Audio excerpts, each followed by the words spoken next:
What's going on, everyone? So, on this video, we're going to talk about why you should focus on good setups opposed to trying to make X amount of dollars. So, I know a lot of traders, they come into the markets and they're just so struck on trying to make money. And don't get me wrong, we trade to make money, but you don't want to let that be your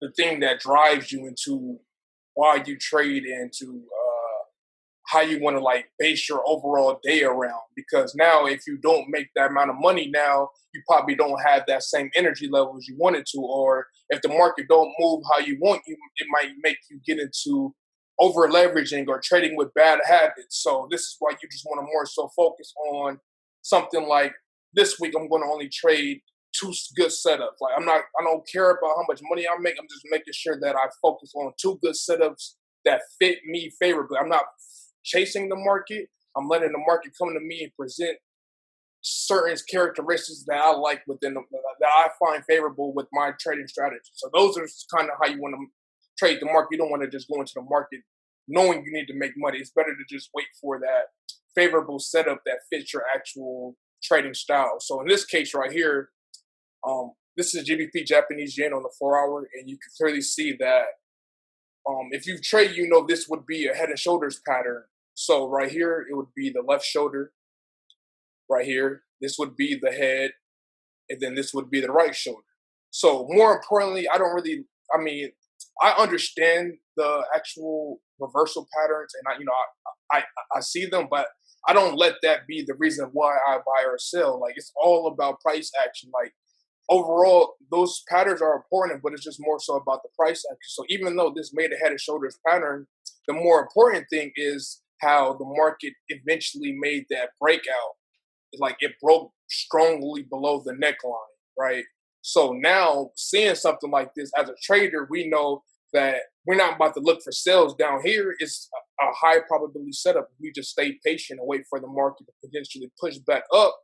And the best scenario would be if it could push back up, reach within the neckline, because the neckline is the median area of the head and shoulders right here between both shoulders. And if the market could push back up and retest that and find resistance, then this is a high probability sell up in this level.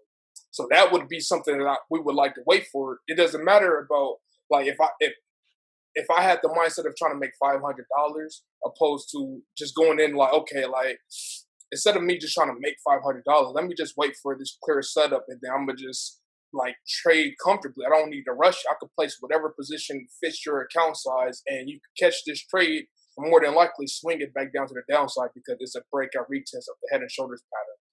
So also, you can draw a Fibonacci retracement from this shoulder down to the overall low, like that. And you can see the 61.8 aligns with the neckline. So that's just more confluence of why we should just wait for the market to potentially show if it could even have the momentum to push back into that level. And if it does and it finds resistance, this would be a high.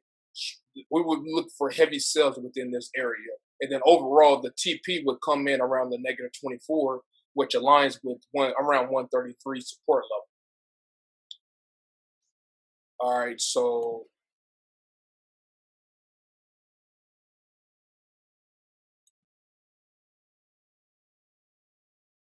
just like that, the market is 4 hours. So mind you, each candle takes 4 hours to close. So eventually the market pushed up to that level that we wanted it to come up to. Hit the 61.8. So it pushed up for 4 hours, stayed in that level for 8 hours, stayed in that level for 12 hours.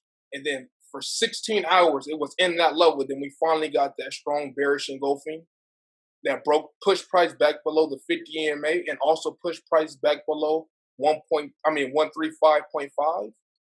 And now from that, because we had that we had price find resistance and breakout, the most we would look for is a slight pullback to potentially come back lower. But if it doesn't pull back overall, we're looking for the market to reach that negative 24, which would come in around 133. So even if you took the sales from this point here and wrote it down to the overall negative 24 like that, how many pips would that have been?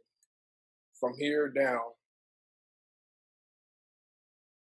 just shy of 250 pips just off of seeing something like this. So this is what I'm saying. Like, instead of you focusing on the money, like if you find a setup like this, you don't have to over leverage. You could just trade comfortably and then just ride down the winning trade and hold your winners until the overall TP hits. And then once you're in profit, just move your stop loss to in profit, to where even if the market were to come back around and and and come back and hit your initial order, the most that happens is you break even. So you know what I mean? Like that's risk free trading. That's how you want to get most of your trades, is to be risk free. That way, even if you do, even if the market comes back to where you got in at, like going break even is a lot better than a loss. All right, so yeah, overall you would look for the market to push back down, and this is pretty much just trading in good setups, not trying to force the market, letting the market come to you. And just like that, you would have seen the market just, it would make no strong pullbacks. It just continued the bearish momentum and then overall hit that TP. So this is why we like to focus on good setups opposed to just trying to focus on making money, because the good setups leads to making pips, which leads to making money. So you kind of want to look at it like that. You don't want to have money be the forefront of what you're thinking about. You want to think about trading with proper risk management and also trying to find those good setups, because that's what leads to what you're going to be looking for, which is to be profitable.